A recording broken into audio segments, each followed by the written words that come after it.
Ok, pues ya estamos en vivo y bueno, pues muy buenas tardes a todos. Sean bienvenidos a esta tercera sesión del Fico Café virtual, en la cual tendremos la participación de ponentes que están trabajando con la parte de microalgas.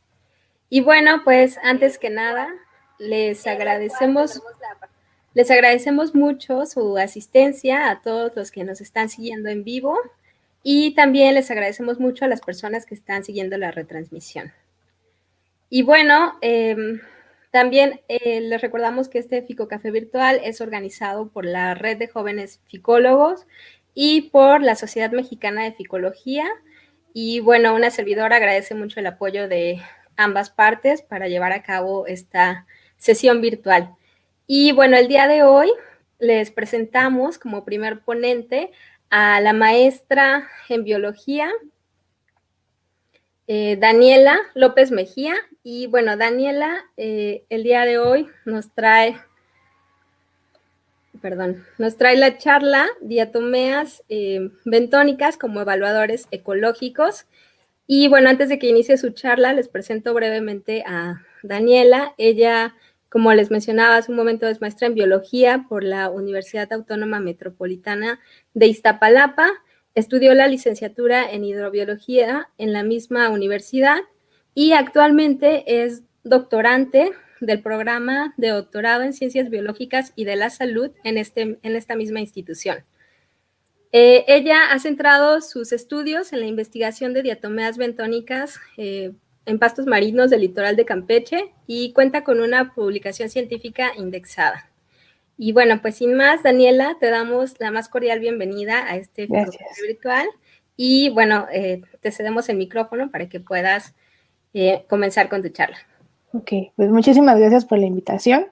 Les voy a platicar un poquito de lo que estoy haciendo por el momento en mi tesis de doctorado. Nada más déjenme,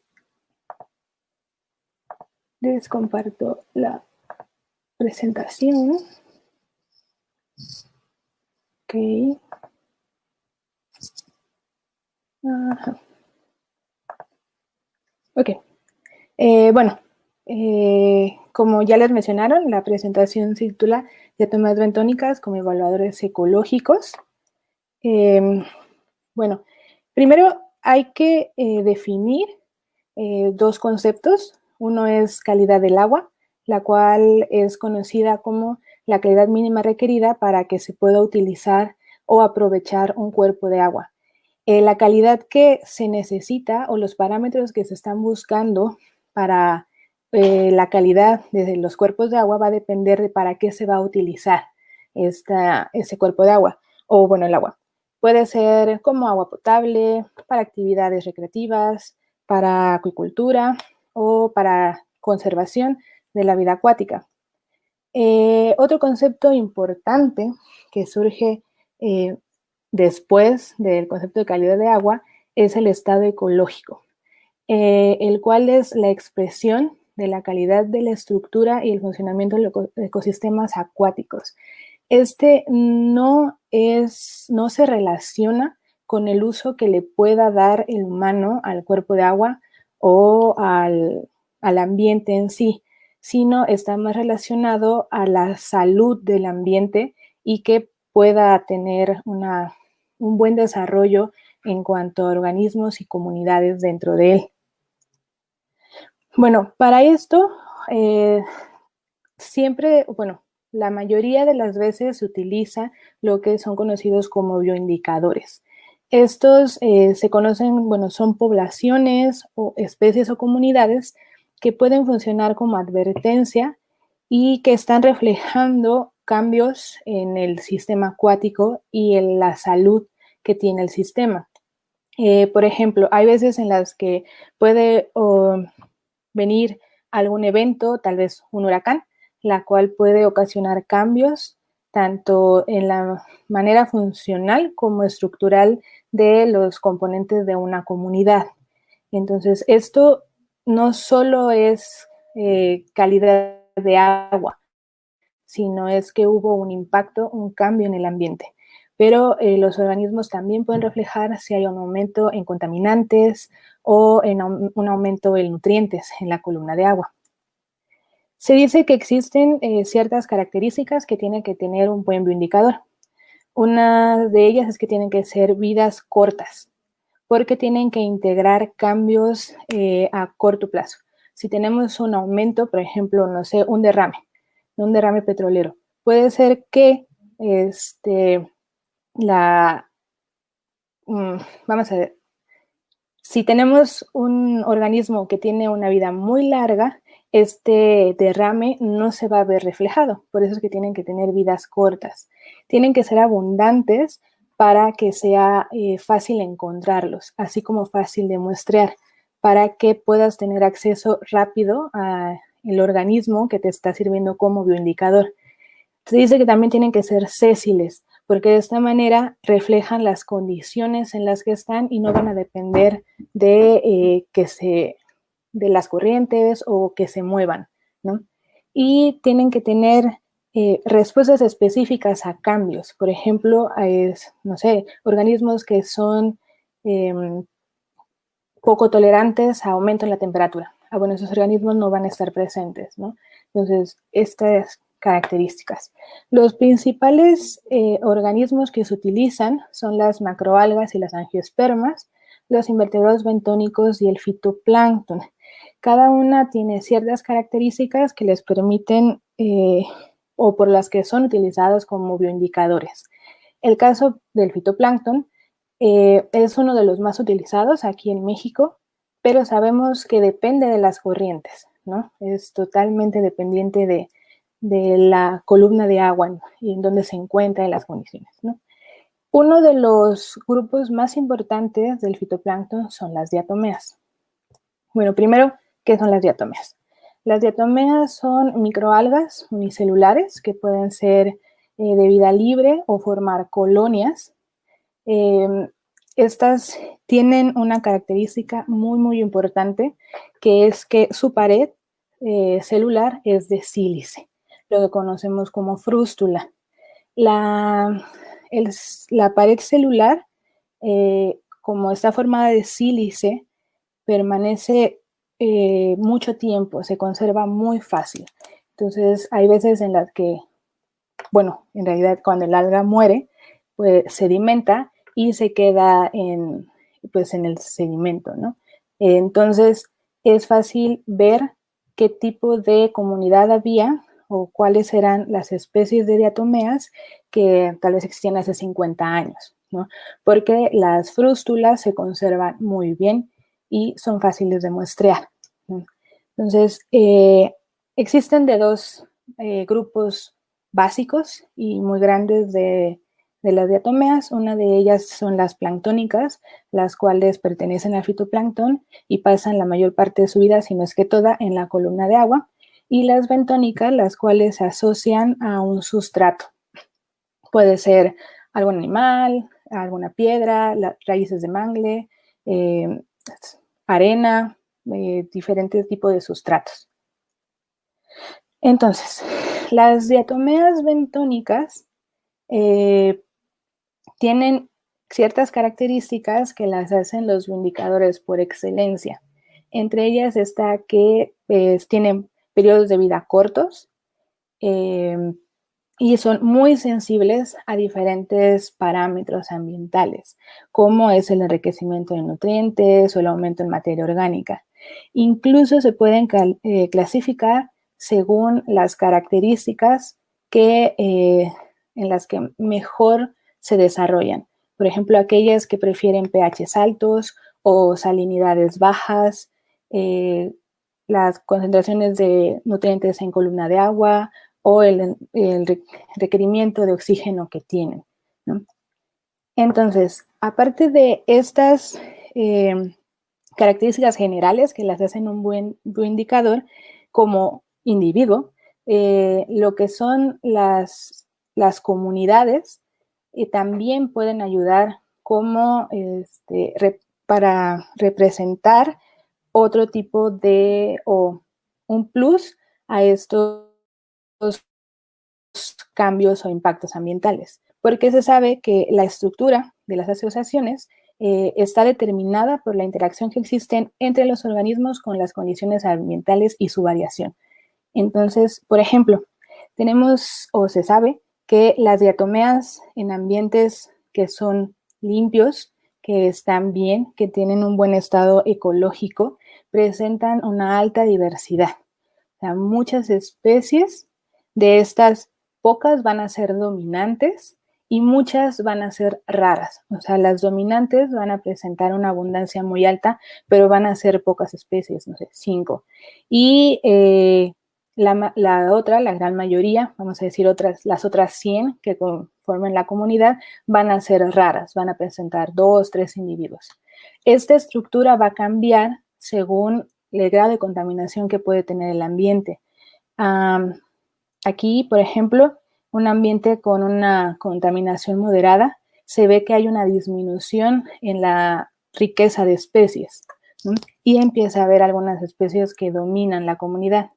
En este caso, los ambientes que están extremadamente contaminados, se ve la disminución, la caída drástica en la riqueza de las microalgas y el aumento del número de especies. Entonces, hay una comunidad dominada por muy pocas especies. Entonces, las diatomeas como bioindicadores.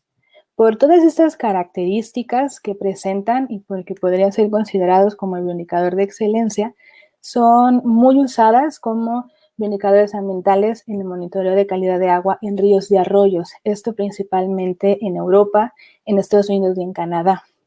La evaluación se puede llevar a cabo a través de 2 vías, que es a partir de índices y a partir de estimadores, los cuales se van a basar en la presencia y en la abundancia de los taxas que componen pues, las asociaciones de diatomeas.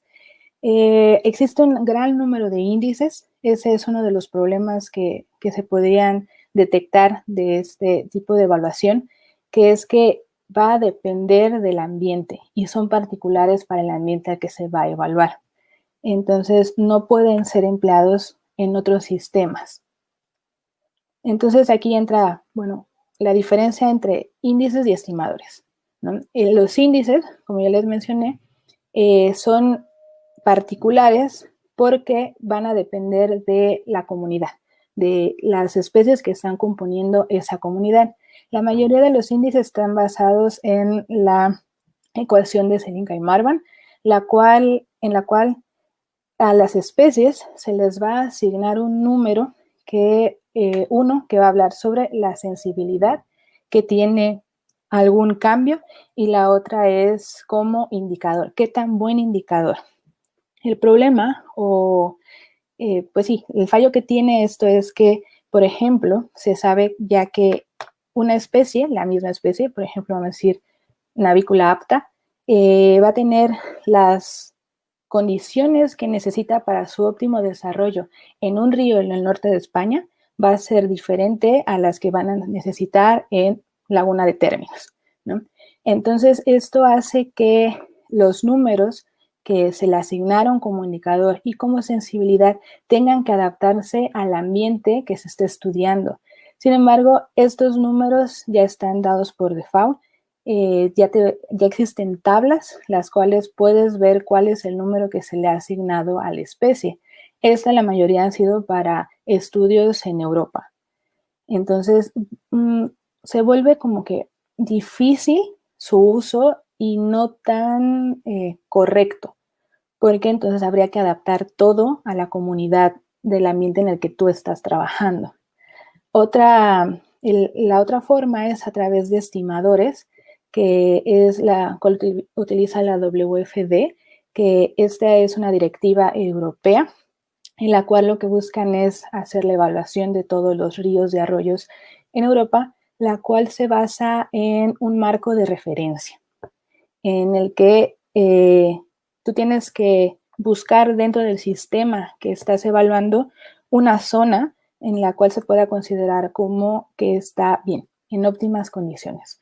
Por ejemplo, un río, la parte alta del río, en la cual no hay poblaciones cerca o no hay descargas de aguas negras, se puede considerar que está bien. Entonces lo que se hace es ver la estructura y cómo está compuesta esa comunidad para después poder comparar las partes más bajas, tal vez cercanos a una población.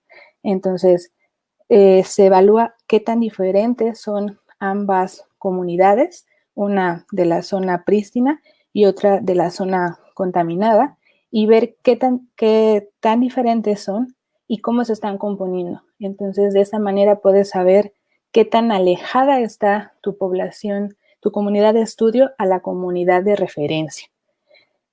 Entonces, esto se aplica mucho en ríos, es la forma en la que más se hace. Sin embargo, ¿qué pasa en sí con los ambientes costeros? ¿No? ¿Cómo se utilizan los indicadores en los ambientes costeros? Es complicado debido a que presentan un gran número de gradientes. No es como un río en el cual puedas ir siguiendo la corriente. En este caso presentan muchas fuentes de variación, ríos que descargan, entradas de agua marina. Entonces complica mucho el número de variables que están influyendo sobre la comunidad. Entonces las diatomeas como indicadores en estos ambientes ha sido muy limitado. Y, por ejemplo, la salinidad es una de las variables a la cual más se le atribuye la variación en las comunidades, pero no sabemos si en realidad es la variable más importante dentro de un ambiente. Y bueno, como les decía, la cantidad de variables que pueden influir en la estructura es muy alta y no son variables independientes.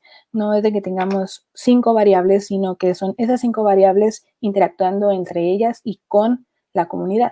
Entonces, eso complica más el estudio, ¿no? La evaluación ecológica de este tipo de ecosistemas costeros, ¿no?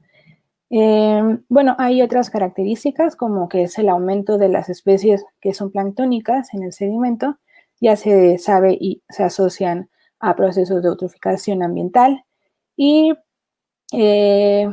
bueno, también ya se ha visto que el aumento de las concentraciones de nutrientes, de materia orgánica y los cambios en las variables ambientales influyen directamente sobre las diatomeas. Sin embargo, estas respuestas no son constantes y siempre van a depender del ambiente y de la estructura de la comunidad. Entonces, con todo esto como idea, viene la pregunta de si realmente se pueden utilizar las diatomeas bentónicas como evaluadores ecológicos en ambientes costeros, en los cuales presentan esta alta dinámica. Entonces, bueno, esto es lo que estoy haciendo ahorita para mi tesis de doctorado. Surgieron estas preguntas, las cuales van a ayudar a ver y al final tal vez poder ofrecer un método en el cual se puedan evaluar los ambientes costeros a partir de las diatomeas como bioindicadores. Primero, la pregunta principal es ¿cuál es el estado ecológico de la laguna? Y ¿cuál es la composición de estas comunidades de diatomeas bentónicas que están formando parte de la laguna, que se desarrollan en ella? Porque bueno, la laguna de términos es considerada una de las lagunas más estudiadas del país. Sin embargo, lo que se sabe sobre microalgas es muy poco. Hay muy pocos estudios en los cuales se ven fitoplancton y son de partes muy específicas de la laguna. No hay una base de toda la composición de especies de microalgas en toda la laguna. Entonces, primero tenemos que ver cuál es la estructura y establecer la composición y estructura de las diatomeas bentónicas para tal vez después de hacer aparte una caracterización ambiental para saber bajo qué condiciones están desarrollando las diatomeas, ver cuáles son las variables que más influyen en esa composición y para después ver si se pueden emplear como indicadores y como evaluadores ambientales. Entonces, hasta la fecha, bueno, les platico un poquito más de la laguna antes. La laguna de términos se encuentra en el estado de Campeche muy cercano al estado de Tabasco. Es la segunda laguna más grande del país. Para que nos demos una idea más o menos del tamaño, si nos posicionamos al centro de la laguna, no se ve la costa. Entonces, la laguna es muy, muy grande. Por eso es que hacer un estudio en el que se abarque toda la laguna es complicado y tal vez no se haya hecho tanto, ¿no? Entonces, en esta laguna, las fuentes de variación, como les llamaba, son muchas, porque tiene 3 tributarios, el río Palizada, el río Chupán y el río Candelaria. Y aquí tiene otro chiquito que son tributarios de estos otros ríos. También está el estero de Sabancuy, el estero de Xubujá, está asociado a ella un sistema lagunar que se llama Pomatasta, el cual también es de gran tamaño, está en constante comunicación con el Golfo de México. Entonces, la fuente de variaciones que tiene la laguna son muy, muy altas. Entonces, en un ambiente como este, no podemos establecer una zona que podamos decir, esta es la zona de referencia, porque no hay un lugar estable, ¿no? En toda la laguna siempre hay algo que está afectando y está cambiando las variables en la columna de agua. Sí, esta es la red de estaciones que nosotros estamos mostrando hasta el momento.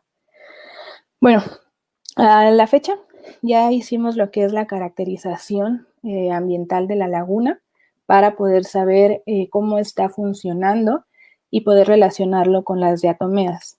Esta laguna suele ser dividida en zonas porque es más fácil entender cómo funciona y las características que presenta basado en una zonación simple. Se divide la zona en la que hay influencia de descargas de ríos, esta zona en la cual ya hay un cambio en el sedimento, porque esa tiene sedimento calcáreo, que es característico de la península de Yucatán, y este lado es terrígeno. La isla del Carmen, porque tiene un movimiento muy particular en cuanto a las corrientes, y una zona centro, donde se considera la zona de mezcla. Sin embargo, surge la duda de, estas zonaciones no son reales, no existe tal cual una barrera que divida las zonas.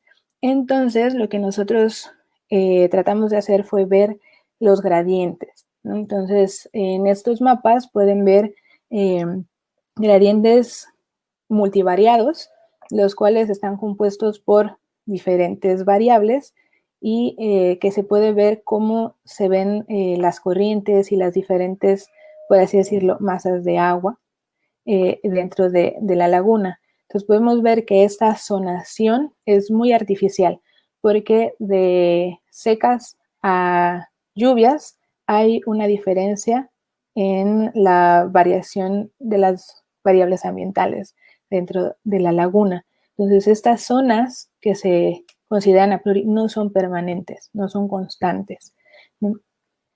Bueno, eso es lo que ya la caracterización ya está hecha y ahorita estamos trabajando con la composición de la comunidad.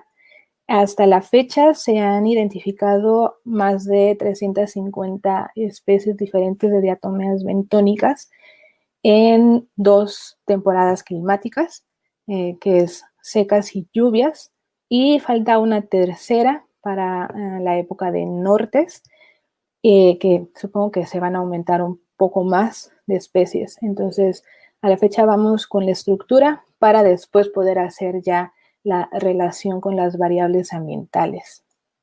Y bueno, eso es todo.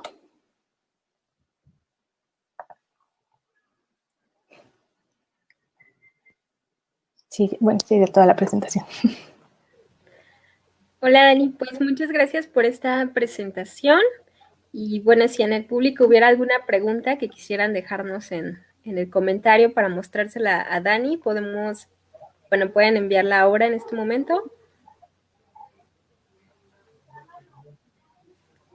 Y bueno, en lo que aparece si aparece alguna pregunta, a mí me da un poco de curiosidad saber Acerca de todas estas aplicaciones que tiene el uso de las diatomeas bentónicas como indicadores de contaminación, ¿actualmente son utilizados por alguna empresa o...?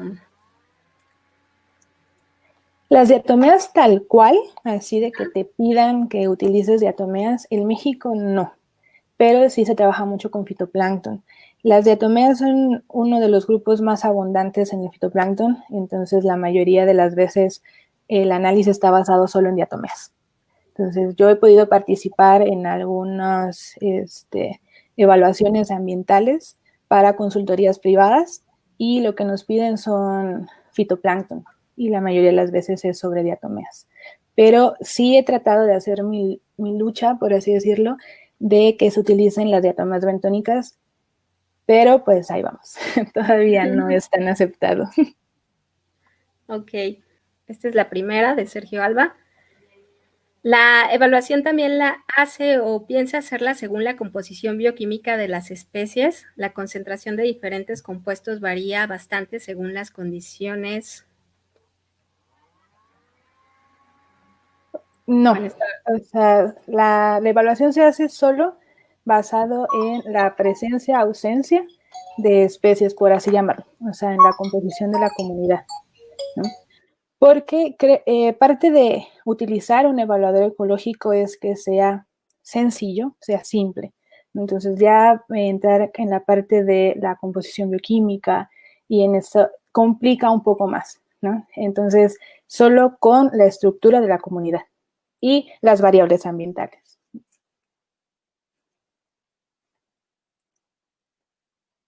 Muchas gracias, Dani. Pasamos a la siguiente pregunta.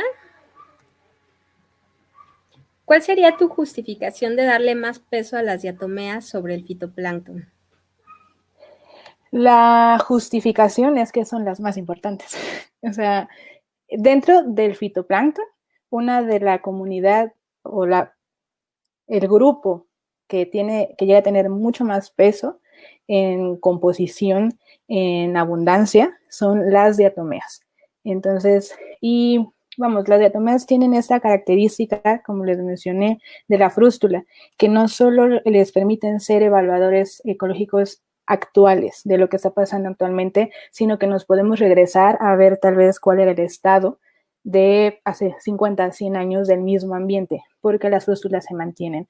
Entonces, la importancia y el peso se le da debido a todas estas características que lo hacen un excelente evaluador ambiental, ¿no?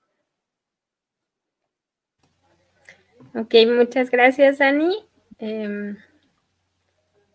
La siguiente pregunta, bueno, era el complemento de la de Sergio, Okay. pero me parece que ya se la respondiste. Y de ahí tenemos la de Yuriko, que dice, ¿cuáles son las variables con las que vas a comparar? No logré ver bien la diapositiva. Las variables ambientales son concentración de nutrientes, pH, salinidad, temperatura, ¿cuál otra?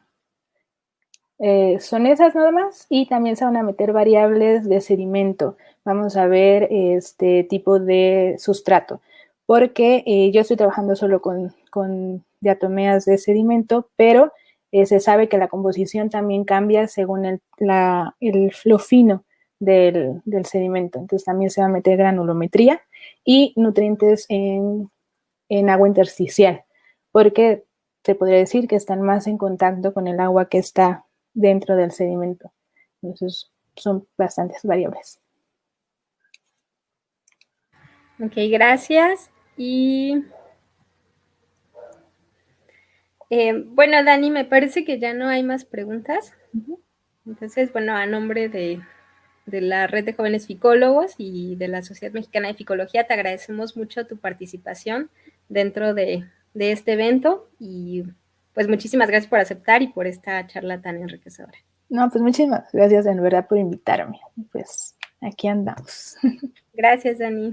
No, de nada.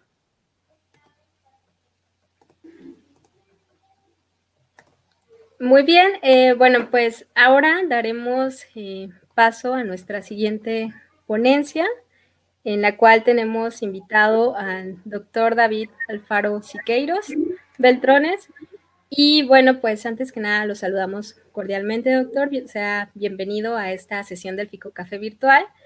Y bueno, para presentar al doctor, el doctor David es profesor investigador adscrito al Centro Interdisciplinario de Ciencias Marinas del Instituto Politécnico Nacional, donde desarrolla investigaciones en el área de ecología y botánica marina. Cuenta con más de 90 publicaciones, principalmente referentes a la ecología de microalgas y florística de diatomeas bentónicas marinas, y bueno, sobre todo de las costas de Baja California.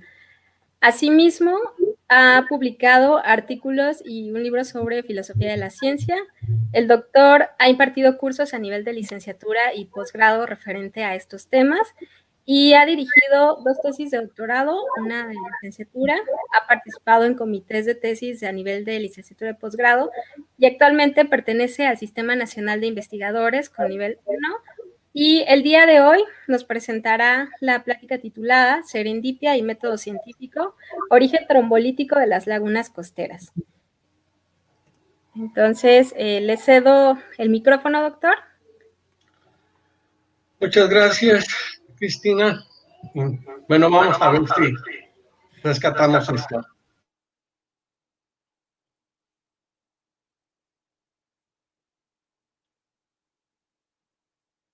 Vamos entonces. ¿Por qué serendipia y método científico? Bien, se menciona en algunos tópicos sobre divulgación de la ciencia el papel de la serendipia en lo que es la investigación científica. En este caso, el término se refiere a la antigua ciudad de Ceilán, Serendipity, que trata sobre el cuento de unos hermanos que viajaban haciendo exploraciones, buscando aventuras y que se les presentaban problemas diversos que resolvían por casualidad, por azar, por fortuna. En este caso, presento una manera en que un caso de serendipia puede ser moldeado y adecuado a la investigación científica para lograr la generación de una teoría.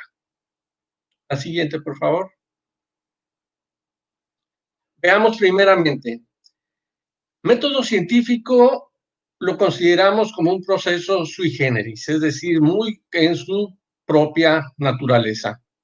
Y este consiste en la aplicación intelectual, sistemática, empírica y lógica para generar conocimiento. Para entender los conceptos es necesario abordar el significado amplio de cada uno de los términos, pero por lo pronto vamos siguiéndonos con esta definición. Logramos la generación de conocimiento partiendo inicialmente de un análisis crítico de la teoría en una determinada disciplina de conocimiento, es decir, lo que establece el propósito de nuestro estudio en particular. La siguiente. Lo que se busca es encontrar respuestas a preguntas originales y concisamente planteadas. Igualmente, se busca contrastar hipótesis que han sido inferidas a partir del análisis crítico de la teoría o, como es este caso, del descubrimiento fortuito de algún fenómeno, la manifestación de algún hecho natural.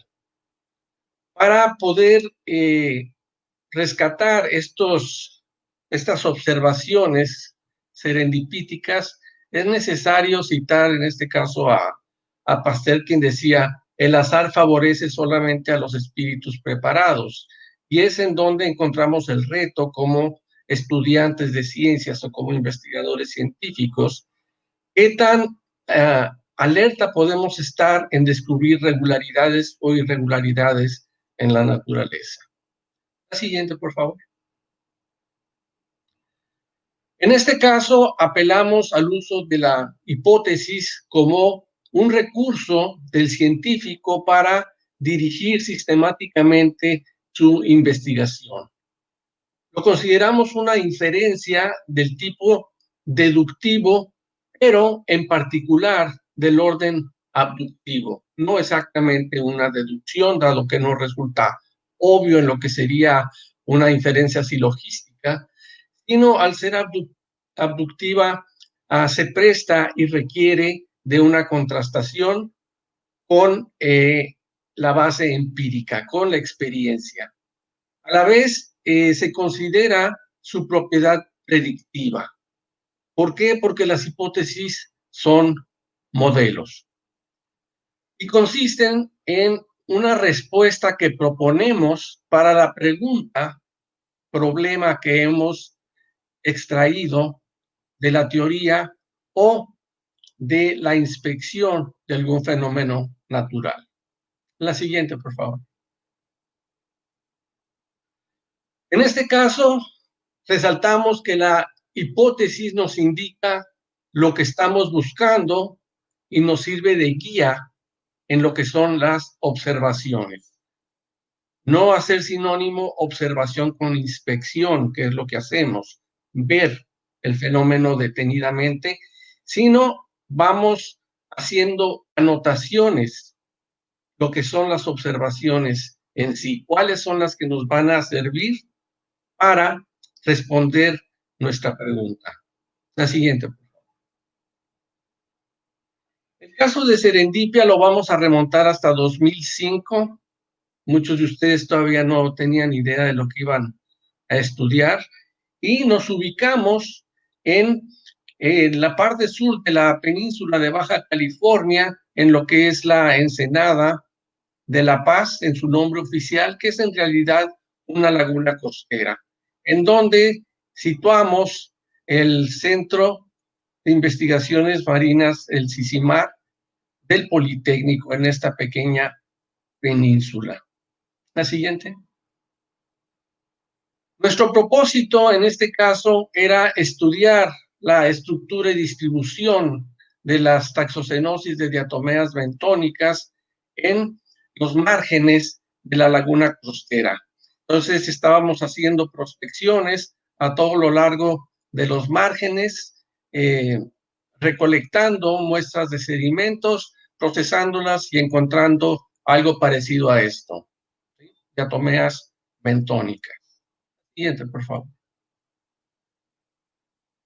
Sin embargo, el muestreo no era tan fluido porque nos encontramos en la parte principal de nuestro estudio, en donde comenzaríamos con esta plataforma aparentemente lodosa, pero que tenía una consolidación tipo rocosa y que nos hacía pensar que estábamos viendo algún tipo de depósito de relleno artificial o algún escurrimiento o derrame, pero no sabíamos de qué. En sí lo que constituía era una irregularidad. Y empezamos con las preguntas pueriles, ¿sí? O infantiles, como lo prefieran. ¿Qué es? ¿Qué es lo que estamos viendo? Dando algunos saltos inferenciales, preguntamos, ¿pudiera tratarse de una estructura sedimentaria? Podríamos estar viendo un proceso de progradación de los márgenes, es decir, un avance de la tierra que le gana terreno al mar. La siguiente. Recurriendo a la base teórica que se había cultivado básicamente mediante la docencia en los cursos de Botánica 1 y 2, lo que fue la Botánica 1, la Biología y Ecología de Microalgas, llegué a suponer que estos estaban semejando, aunque de manera remota, estructuras microbianas, de lo cual salta la deducción de que podrían tratarse de microbialitos en un término general, es decir, formaciones rocosas derivadas de la actividad microbiana. Los microbialitos son un rasgo común en la península de Baja California y han sido estudiados o habían sido estudiados principalmente por personal de la Universidad de Boston y de la Universidad de Nueva York.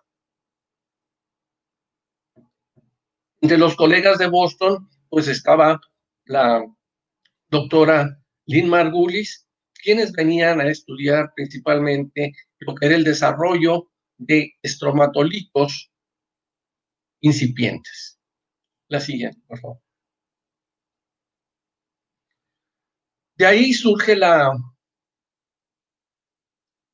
hipótesis, una hipótesis que llevó o requirió de un salto intuitivo. Podríamos estar viendo estromatolitos o trombolitos en la Laguna de La Paz.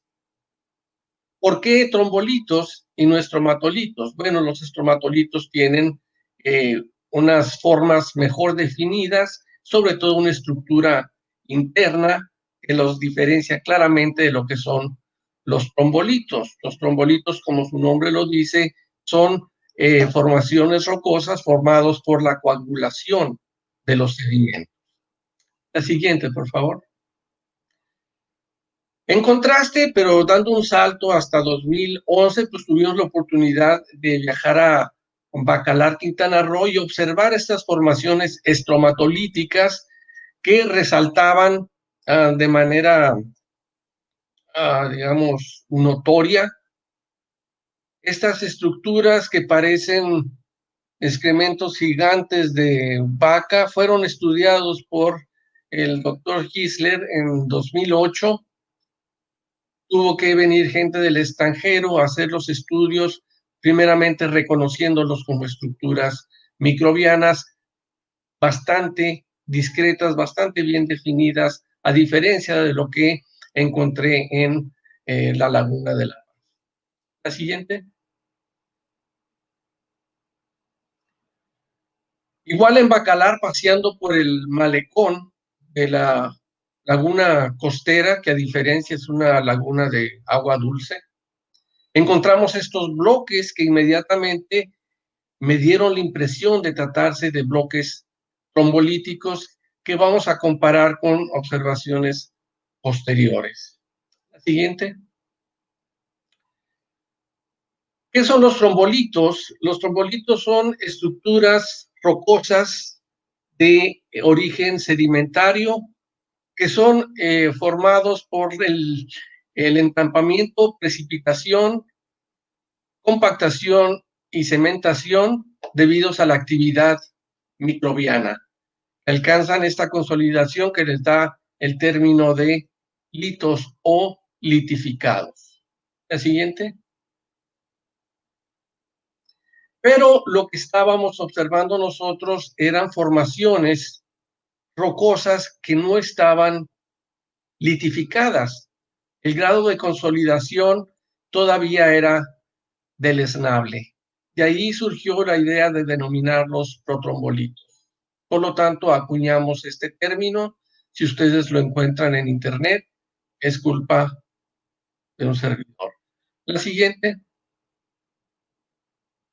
Los trombolitos, por lo tanto, serían estructuras sedimentarias formados por la actividad microbiana, pero que no han alcanzado un grado de litificación y sin embargo ya constituyen sustratos para diversos organismos.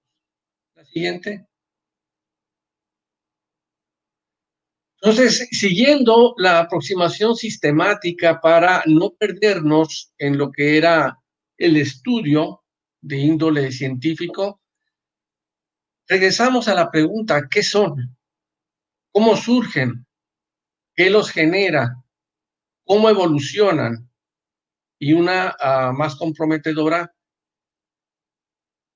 se derivan de un proceso lagunar, lo cual parecía bastante obvio porque los estamos encontrando dentro de una laguna costera.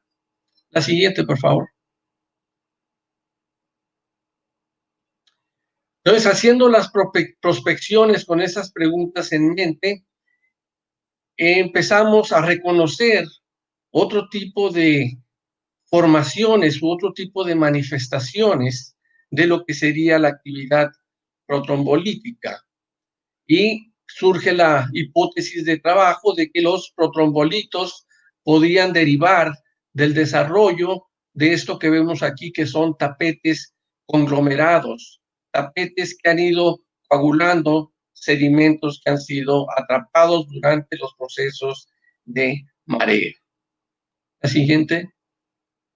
Vemos aquí cómo se ve un proceso de acreción vertical que se atribuye a estos tapetes microbianos, tapetes de cianofitas o cianobacterias, como sea su gusto, y la manera en que lo explicamos fue proponiendo lo que llamamos la hipótesis del calcetín.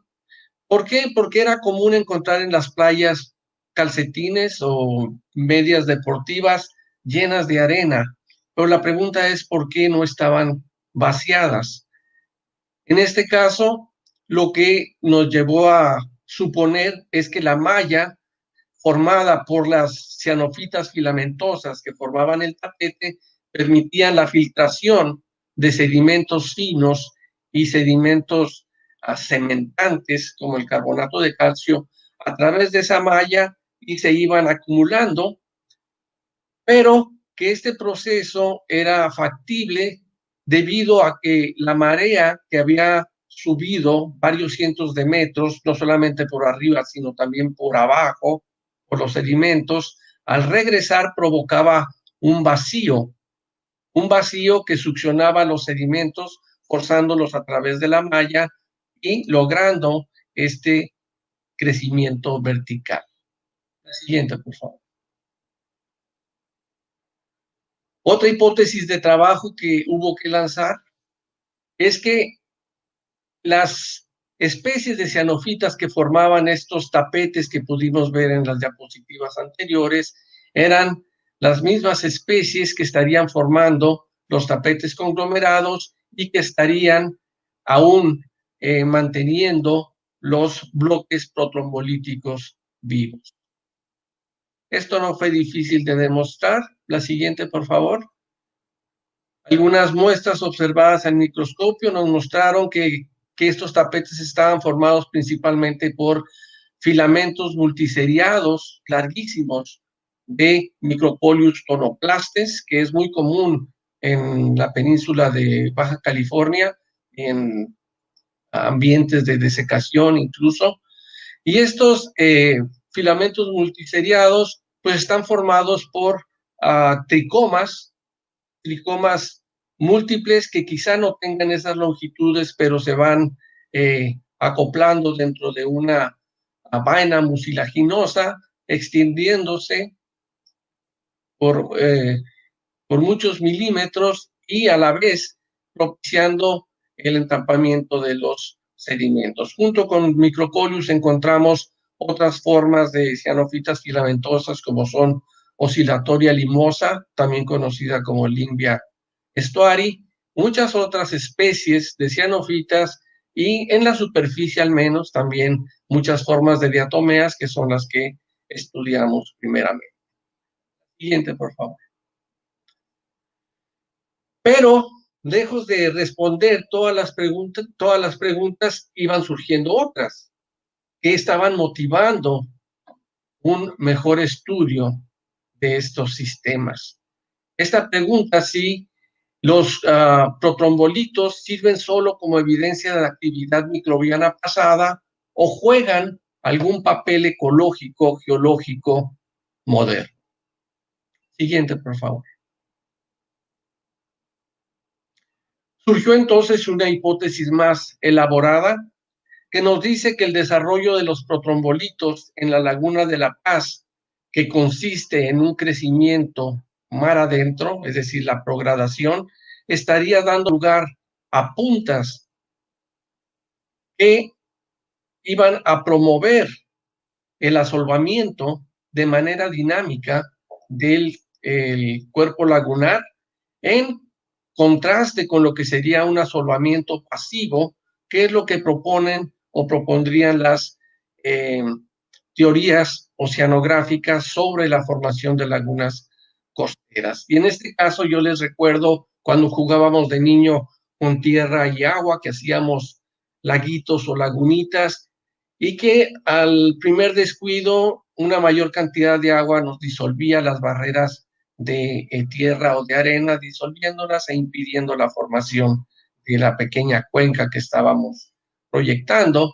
En este caso, existe una participación de estos tapetes microbianos para mantener estos sedimentos acumulados en su lugar, consolidándolos y manteniéndolos como barreras efectivas que a la vez acentúan la precipitación, el entrampamiento y captura de esos sedimentos por tapetes microbianos. La siguiente, por favor.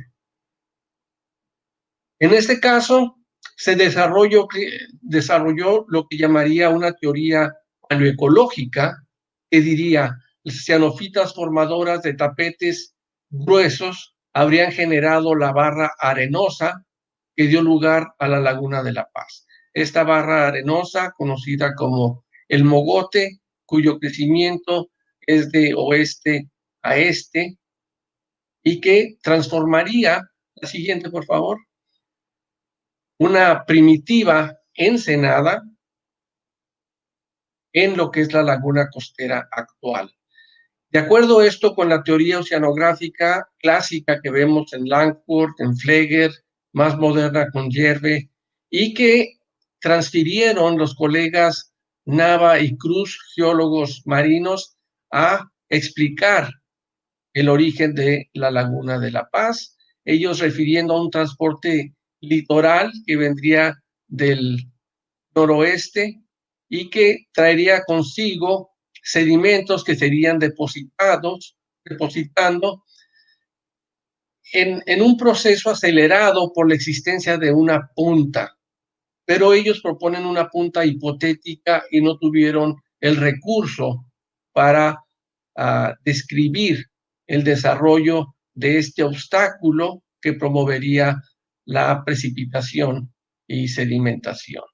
Este crecimiento que eventualmente dio lugar a la formación del mogote como una barrera estable, consolidada, pero que a la vez se observaban cambios en el resto de los márgenes de la laguna por procesos de acreción de estos mismos márgenes. No fue por una precipitación, depositación pasiva de sedimentos, sino en este caso por el desarrollo o crecimiento protrombolítico que proponemos en esta teoría. La siguiente, por favor. Buscando dentro de la literatura para ir respaldando nuestras propuestas inferidas, encontramos esta frase de Lovelock que decía, hagamos ahora la audaz especulación de que las lagunas costeras se formaron como consecuencia de la presencia de la vida en el mar. Pues lo que estábamos viendo es que esta frase se rescata con connotación profética de acuerdo con nuestras observaciones y nuestros modelos propuestos sobre generación de lagunas costeras por la participación de los protrombolitos. Siguiente.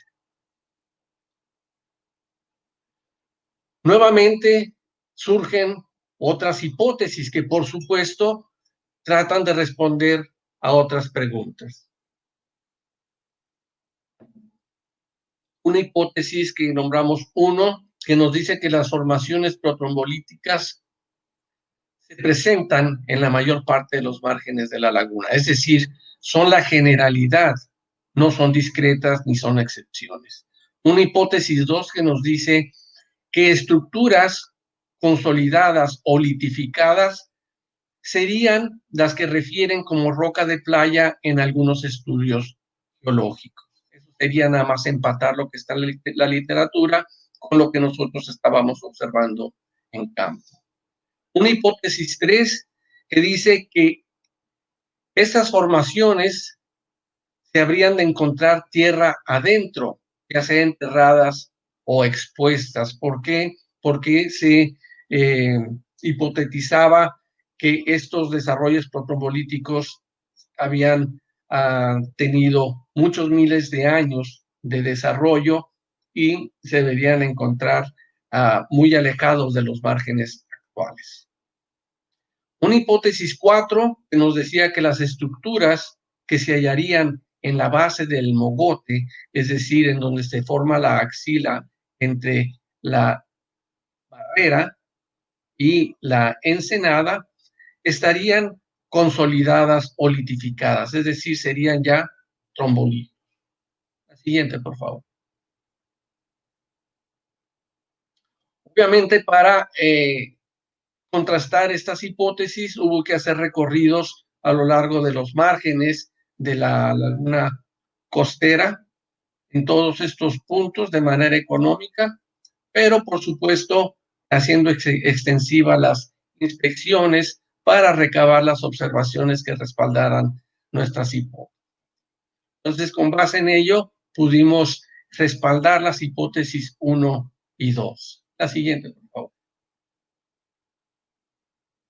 Nos concentramos en lo que fue el hallazgo primario en la península del Conchalito, o mini península, si queremos, en la punta extremo, en donde encontramos la plataforma protrombolítica original. Recorriendo todos los márgenes de esta península, fuimos notando que se encontraban plataformas protrombolíticas a lo largo de varios cientos de metros. La siguiente, por favor. Incluso tierra adentro, digamos, alejados unos 100, quizá 300 metros, también dependiendo de la parte de la península del Conchalito, encontramos en esta perforación un respaldo para nuestra hipótesis 3. Las plataformas protrombolíticas se encontraban tierra adentro y, por supuesto, relacionándolo todavía con los alcances de la marea alta. Siguiente, por favor. Aprovechando que en esos tiempos, 2005-2006, estaba la construcción de un edificio en Sicimar, pudimos ver la estratificación que se encontraba por debajo del relleno, ¿sí?, del material de relleno para hacer la construcción, y pudimos ver cómo uno de los estratos era de naturaleza protrombolítica y se extendía a cientos de metros tierra adentro y desembocaba en donde se encontraban las plataformas protrombolíticas originales. La siguiente, por favor. Visitando lo que fue, si ven en el recuadro de la derecha, lo que fue la axila entre el Mogote y la Ensenada, encontramos las placas protrombolíticas que habíamos pronosticado. De ahí incluso hicimos la extracción clandestina de una placa. Era mucho más fácil hacerlo así que esperar por un permiso durante 2 años, si es que iba a llegar. Encontramos estas placas a flor, buscamos otras enterradas. La guía era revisar en donde no hubiera perforaciones de las galeras de los cangrejos violinistas, porque no podrían perforar las placas, y nuevamente tuvimos esa suerte. En esos lugares en donde no había galeras de UCA, encontrábamos plataformas trombolíticas. La siguiente, por favor. Entonces, continuando con el respaldo de la hipótesis 4, ya con más confianza encontramos estas plataformas protrombolíticas que ya incluso sirven de sustrato para plantas de marisma, y vamos a ver más adelante también sirven como sustrato para el reclutamiento de mangles. La siguiente, por favor. En el recuadro de abajo vemos que frente a lo que era a la península del Conchalito, donde está el Sicimar, pero del lado del Mogote encontramos esta estratificación de procesos trombolíticos con placas de casi 20 centímetros de grosor en la superficie que descansaban sobre escalones protrombolíticos aún en proceso activo, y más hacia abajo, en algo que nos pudo captar en la imagen, estaban los tapetes conglomerados de cianofitas. Siguiente, por favor.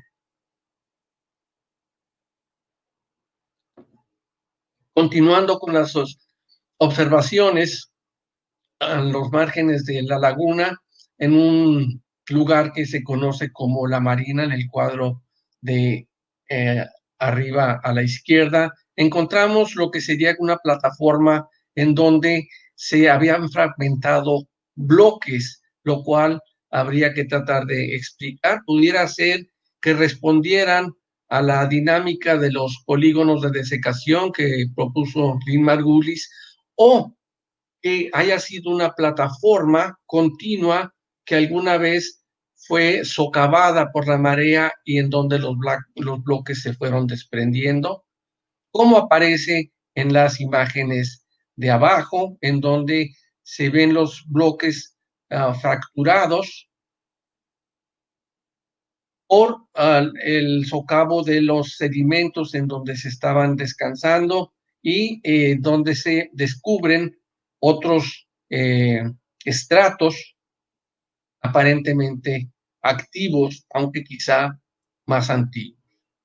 En la derecha vemos también el margen de una zona igualmente extralagunar, muy extensa, una plataforma bastante gruesa en donde se ven cómo se desprenden estos bloques trombolíticos. Estos ya son litificados, a diferencia de los de la parte de arriba, que aún son deleznables.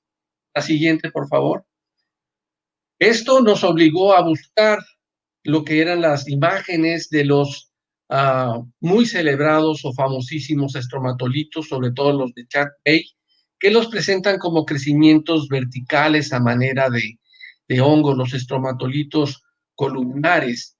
Pero nuestras observaciones nos obligan a cuestionar esta descripción, dado que con lo que nosotros estábamos viendo era muy factible que estos estromatolitos igualmente fueran plataformas que de la misma manera se fracturaron por el socavo de la base sedimentaria y que eventualmente fueron moldeados por las corrientes de marea.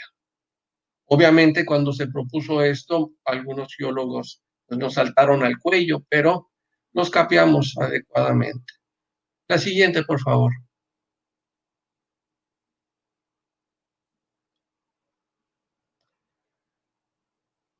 Igualmente, observaciones en donde vimos los primeros tapetes conglomerados en áreas muy extensas. En la parte más terrestre se encontraban estas plataformas o escalones, que es en la zona del Centenario, en La Paz, que nos llevó a proponer la hipótesis de que el desarrollo protombolítico sería la causa de gran parte de los terrenos que sirven de asentamientos humanos o para el asentamiento de comunidades de marisma o de manglar, para lo cual pues, buscaríamos más evidencias, pero estábamos viendo que la formación de capas aquí pues era una escala mucho mayor que la que encontraríamos, por ejemplo, con los estromatolitos, que no conglomeran los sedimentos, sino los van precipitando por capas.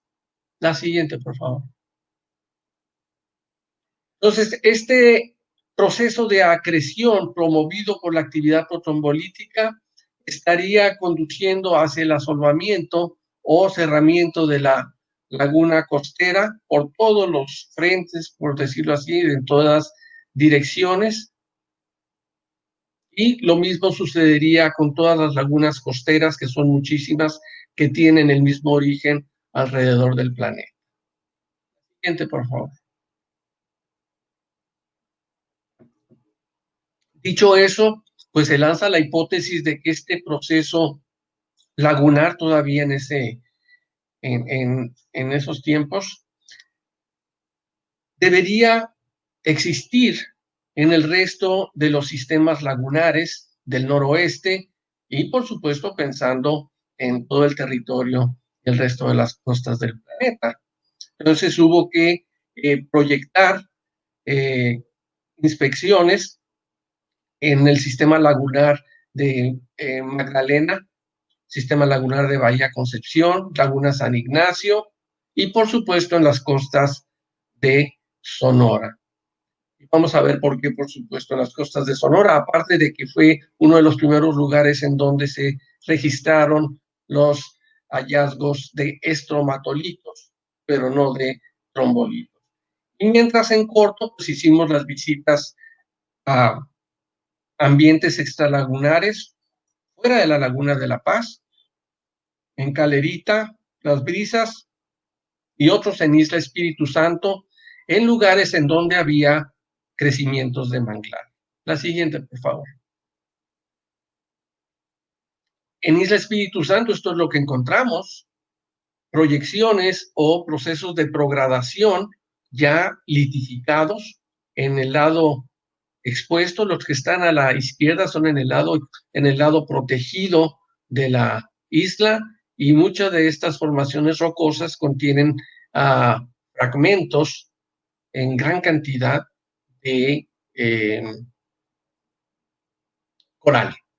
Mientras que en el lado expuesto, la parte más dinámica de la isla, encontramos plataformas igual que las que observamos en Calerita, un ambiente extralagunar. Sin embargo, pues podemos ver hacia el mar algunas barreras que igualmente serían de origen protrombolítico. Más al fondo, allá donde se ve bajo ese cerro la playa, encontramos también bloques de varias toneladas de peso que pudieran ser de origen trombolítico. La siguiente, por favor.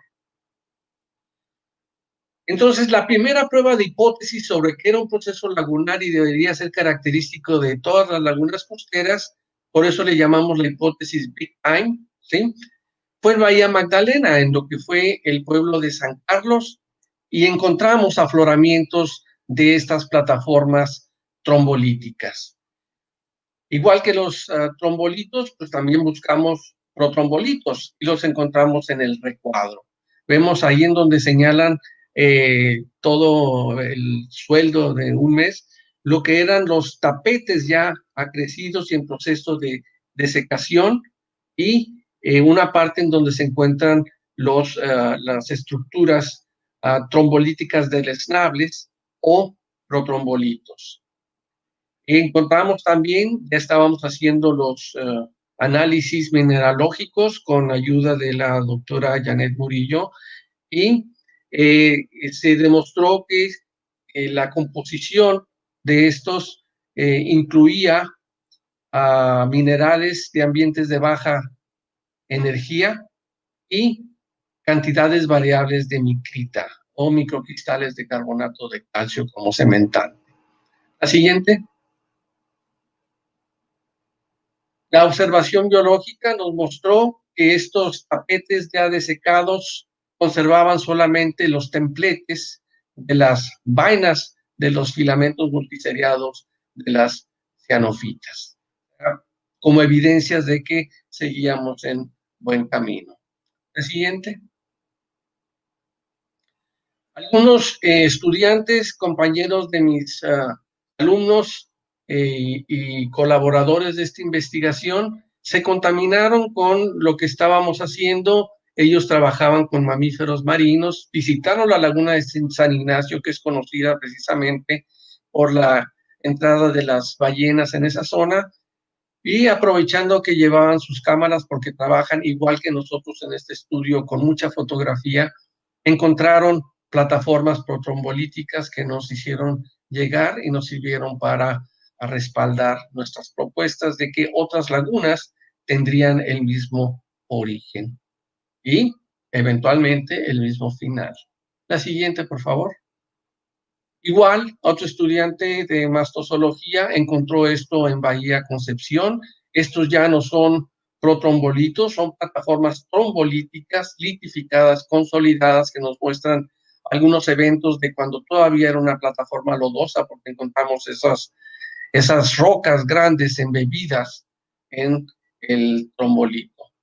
Y resalta pues, que en todas estas imágenes siempre hay o plantas de marisma o plantas de mangle. La siguiente, por favor.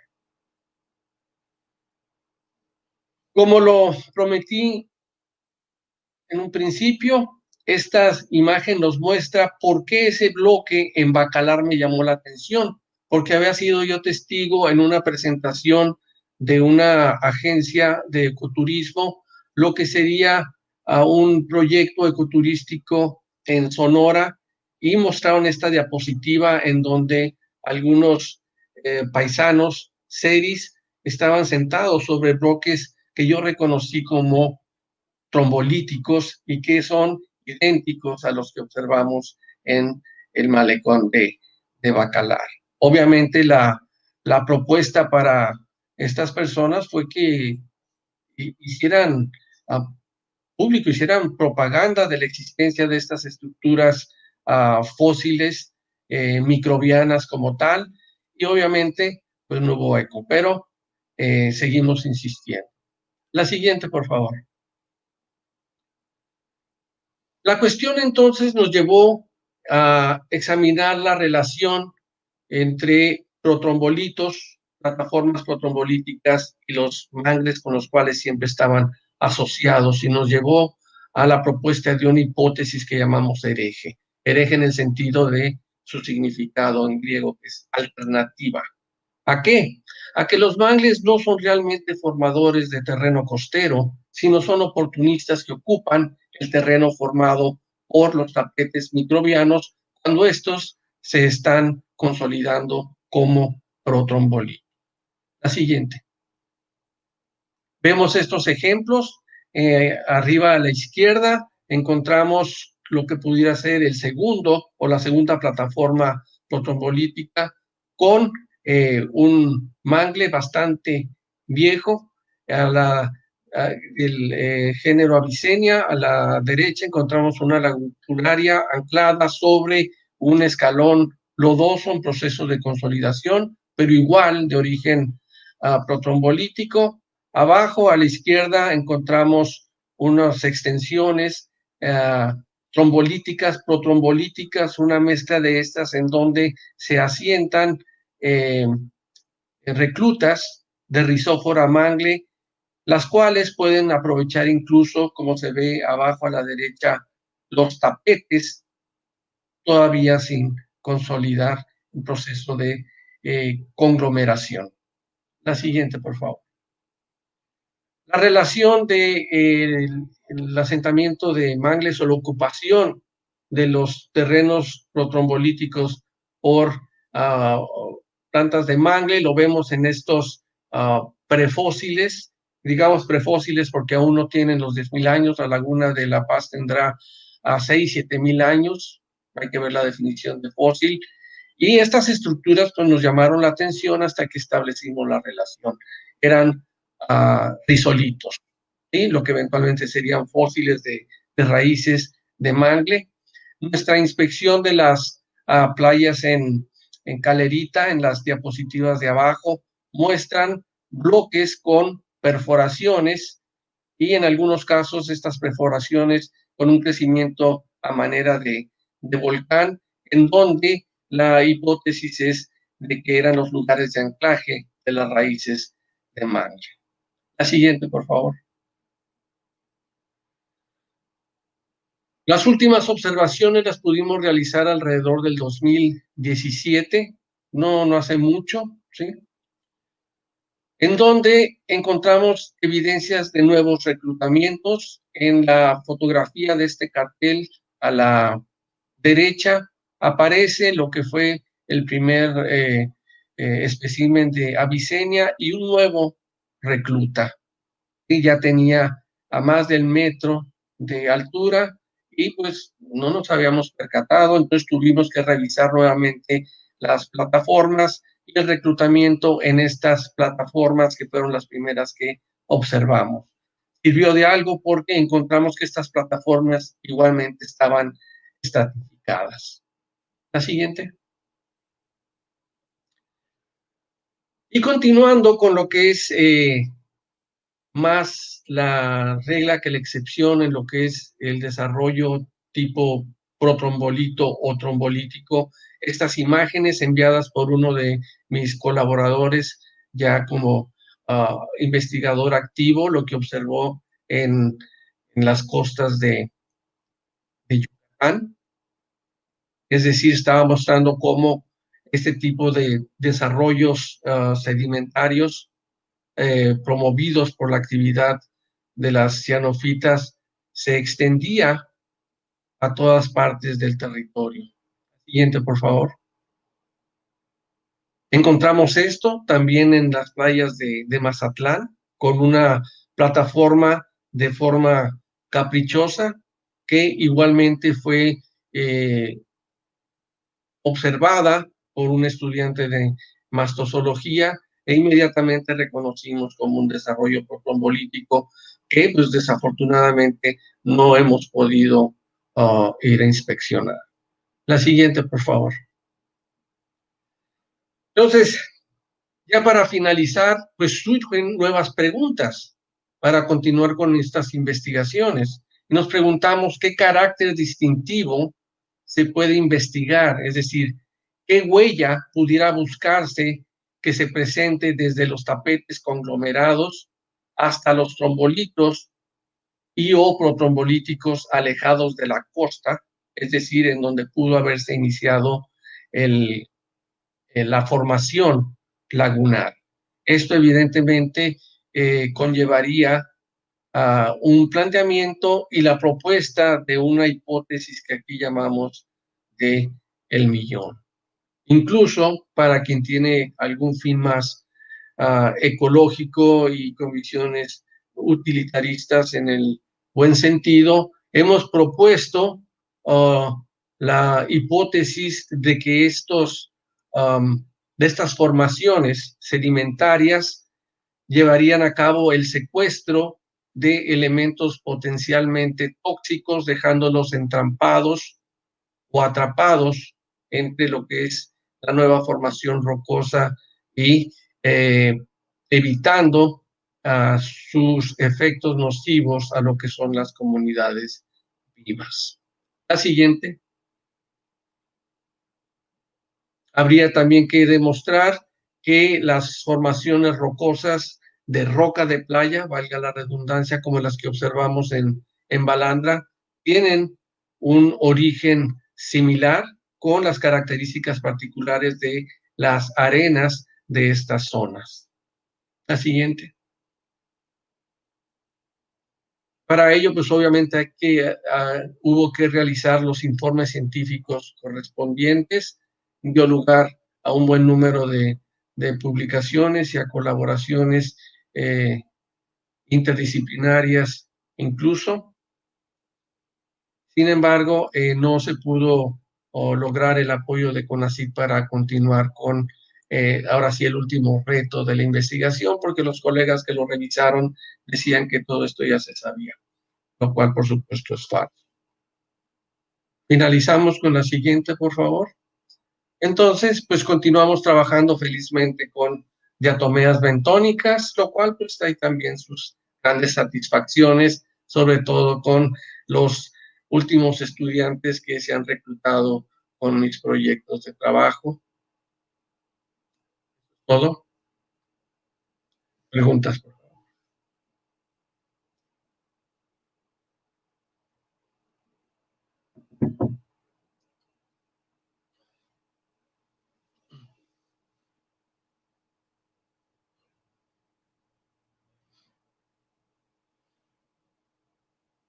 Ahora sí, un poquito de paciencia porque tardan en preguntar.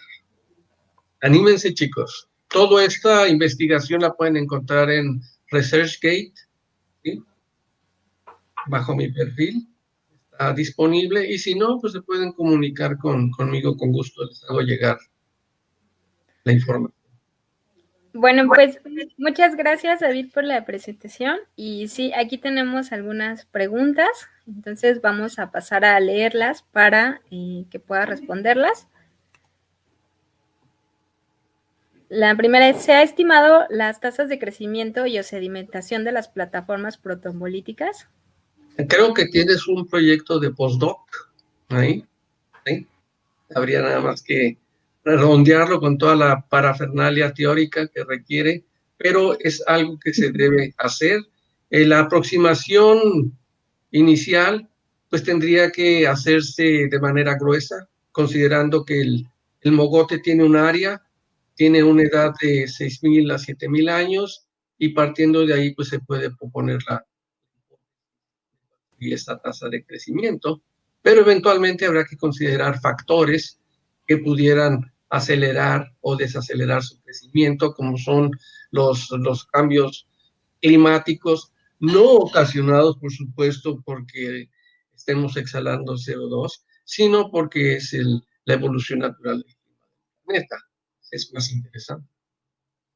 Ok, tenemos otra pregunta también.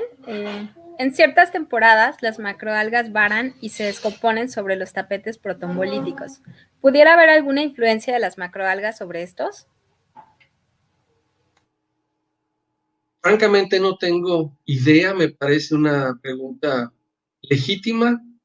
Habría que precisar el sentido, pero creo que vale la pena abordarla. Pero no tenemos una respuesta, lo cual es bueno. Ok, la siguiente. ¿Cuál es el método de muestreo a seguir? He podido observar formaciones similares en la laguna de Término y sería interesante ver su composición. El muestreo es igualmente sencillo, igual que cuando tomamos los sedimentos para diatomeas. Más que nada, lo que le da sentido a la forma en que tomamos la muestra es lo que tenemos en el intelecto. ¿Sí? ¿Qué es lo que estamos buscando encontrar para contrastar nuestras hipótesis? En este caso, lo que podemos es establecer una posición de las estructuras trombolíticas o protrombolíticas sobre la base de su cercanía al cuerpo de agua, hacer los muestreos de manera vertical para dar seguimiento, demostrar que son protrombolitos, o si pudieran ser estromatolitos, habría que hacer los cortes y trabajar, por supuesto, con alguien que haga estudios de mineralogía para ver las preparaciones en un microscopio geológico. Ok, gracias. Hay una pregunta más que dice, ¿cómo se diferencia la protombolítica de la trombolítica en cuestión de los organismos? ¿Cambia la composición o es cuestión ambiental y no de tipo? Y de hecho los protrombolitos todavía conservan una cubierta viva de cianofitas, y podemos encontrar comunidades muy ricas de estas cianofitas, de diatomeas y gran cantidad de meiofauna y muchos moluscos que estarán pastoreando en esas superficies. En las trombolíticas, vimos un ejemplo en las primeras diapositivas, se ven las superficies yermas, y lo que podemos encontrar no es que no tengan vida, lo que podemos encontrar son diatomeas y algún otro tipo de flora, y por supuesto también son accedidas por organismos pastureadores como caracoles del género Turritella, algo por el estilo. Dependiendo de la latitud, pues serán las especies de moluscos pastureadores que encontremos. Donde menos nos esperamos, podemos, si nos fijamos, reconocer que no son rocas basálticas, sino que pueden ser trombolitos, incluso protrombolitos, dependiendo también de su posición en la línea de costa.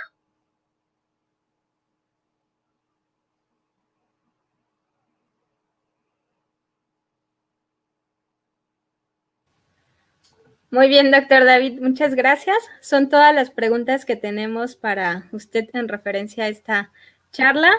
Y bueno, le agradecemos mucho su participación y su disposición para ser parte de este pequeño evento que estamos organizando de manera virtual. Ok, muchas gracias. Y bueno, pues lo despedimos cordialmente. Estoy muy contento porque, además de que resolvimos un problema tecnológico ajeno a la generación, ¿sí? Las preguntas me parecieron excelentes. Muy bien, pues muchas gracias y qué bueno que lo disfrutó. Hasta luego a todos.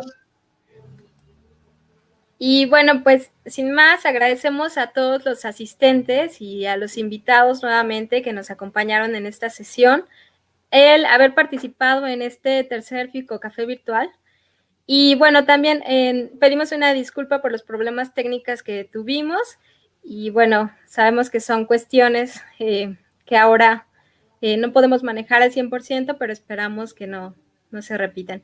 Por otra parte, bueno, en lo personal yo agradezco a Julio, Tonatiu y César, quienes están detrás de la organización de este FICOcafé virtual y son el apoyo principal dentro del FICOcafé virtual. Y a nombre de los cuatro, pues también agradecemos a los participantes, a los asistentes, a la Sonfico que nos está apoyando en estos eventos y los seguimos invitando a contactarnos a través de las redes sociales. Pueden buscarnos en Facebook como Red de Jóvenes Ficólogos Mexicanos. Y bueno, por último, los invitamos a participar en el concurso del logo de la Red de Jóvenes Ficólogos y las bases de este concurso las pueden encontrar en la página de Facebook. Asimismo, que si tienen alguna charla en la que ustedes quieran participar dentro de estas sesiones del FICOcafé, nos sigan contactando. Y por último, decirles que la siguiente charla será el 13 de noviembre y los esperamos y asimismo les pedimos que sigan nuestras noticias a través de Facebook y de YouTube. Y bueno, me despido, soy Cristina Landa y muchísimas gracias a todos por estar aquí.